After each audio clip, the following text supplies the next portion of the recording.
Yan ang laboratory. Tapos yung salamin, yan na rin. Yan mga boss, at dito na tayo sa baba at nag-electrical. Ito, madami din tong ilaw. Oh. Ito, nakadrop tayo dito ng cube din. And then may cube din tayo dito sa may side dito sa wall. Yan. Abangan nyo yung ilaw nito. At may ceiling fan din tayo dyan. At may ilaw din tayo dito. Ito, naikabit na yung nabili ni sir. Yan. Yan, sakto yung papansin yung puti na yan.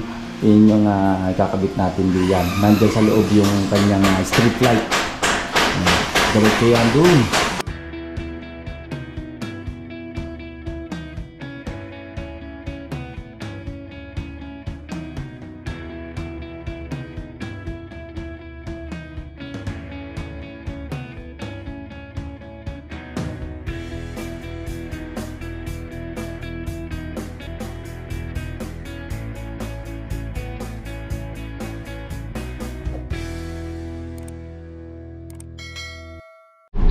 Good morning! Ayan, welcome back ulit sa ating YouTube channel at sa ating Facebook page.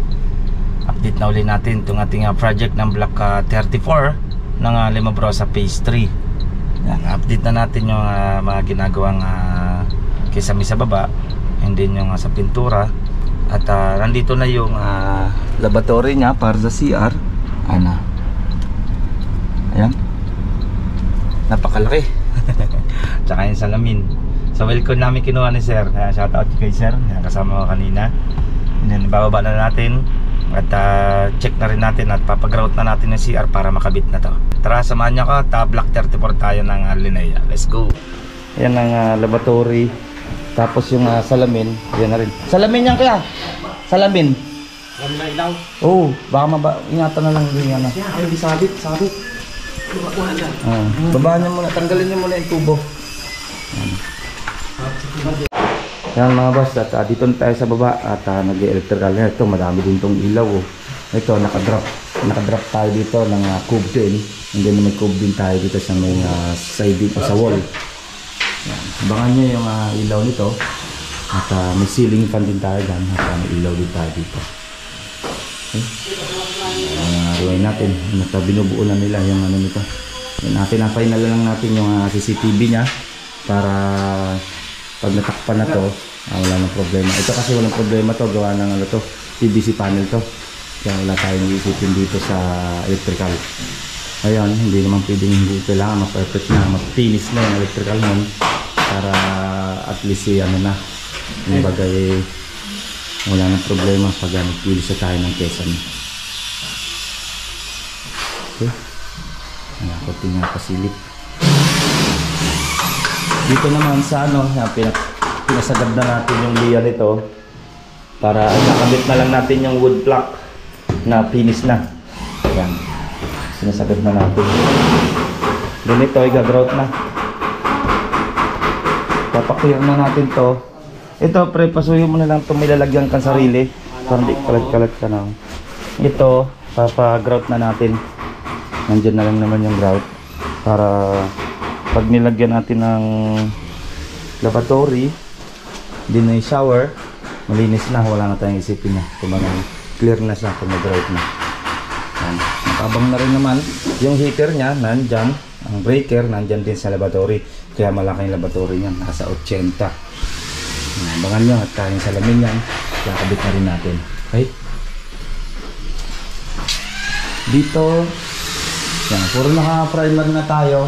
Naka-primer na lahat. Hinihintay ko na lang yung final na kulay. At pwede ng kulayan to. Yan. Okay, naka-primer na rin. Ito, pabarinisan na rin ako natin to. Okay. Yan, no?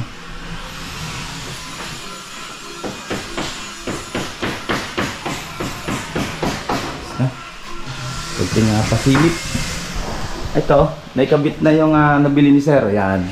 Yan, sakto yung papansin yung puti na yan. Yun yung kakabit natin diyan. Nandiyan sa loob yung kanyang street light. Diretso yan doon sa dulo. Kaya 20 meter ang kailangan natin dyan. Kaya naman ng adapter 20 meter.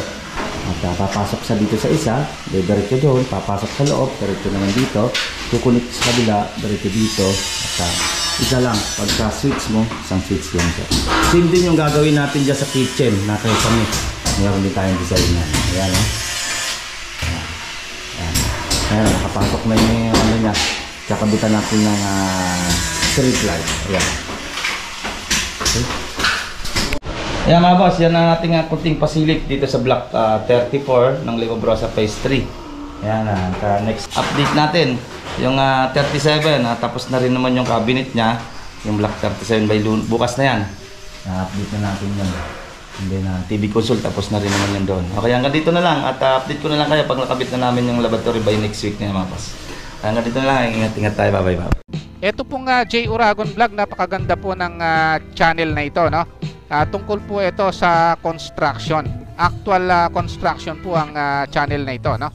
Pag pinanood nyo po ito, panalo po kayo sa channel na ito. Napakaganda po ng mga video niya. Lalo na pong magaganda, no, yung mga iba't ibang design niya. Kakaiba po yung mga iba't ibang design niya sa mga kisame. Subukan nyo pong panoorin J. Uragon Vlog na ito. Matutuwa po kayo pag pinanood nyo po yung mga video niya. Maraming salamat po.